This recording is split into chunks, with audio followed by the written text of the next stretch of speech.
πες. Δεν είμαστε με τη Μαργαρίτα καλά καθόλου. Γιατί. Εγώ μια χαρά σας βλέπω. Καταρχήν από τη μέρα που η Νέρτζη γύρισε δεύτερη φορά, όπως σας έχω πει, έχει γυρίσει διαφορετική. Πολύ διαφορετική. Μου έχω σταματήσει να σε θαυμάσω.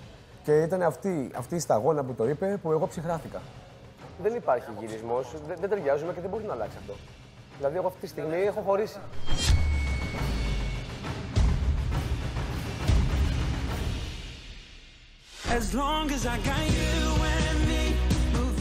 Καλώς ήρθες, Αλεξάνδρα, στο σπίτι του Power of Love.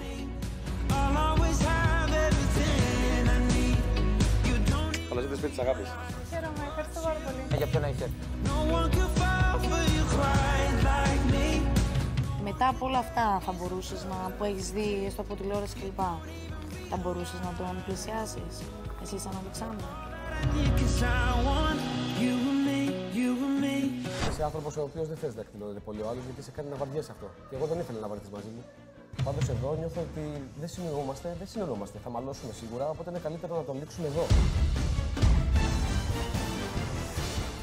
Όπα, κάθισε, μιλάμε. Από απόσταση. Οπα. Από απόσταση, παρακαλώ, μιλάμε. Ρίχνεις άκυρο. Κάθισε, Ρίχνεις μιλάμε. άκυρο. Όχι, συζητάμε, δεν ρίχνω κανένα άκυρο. Μιλάμε. Όταν μιλάμε, δεν έχει τέτοια. Άμα θες να αποχωρήσεις από τη συζήτηση, μπορείς να αποχωρήσεις. Εδώ συζητάμε. Προτιμάω. Οκ.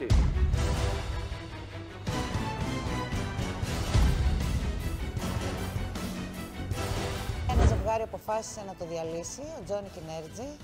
Άκουσα καλά. Έχει σταματήσει να με διεκδικήσει, να έχει δει στο γαϊβαρό του λίγο. Αισθάνομαι κάποιες φορές.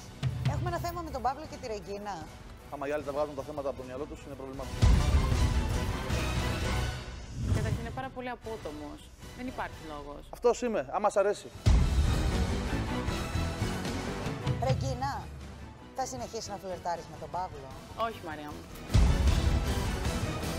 Θέλουμε για σήμερα αρχηγό του σπιτιού των κοριτσιών. Να δούμε αν θα πάρουμε κοινές αποφάσεις ή άμα έχει άλλη γνώμη.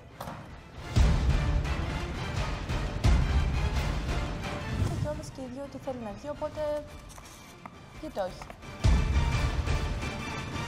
Ποια αρχηγό θέλουν τα αγόρια για το σπίτι των κοριτσιών.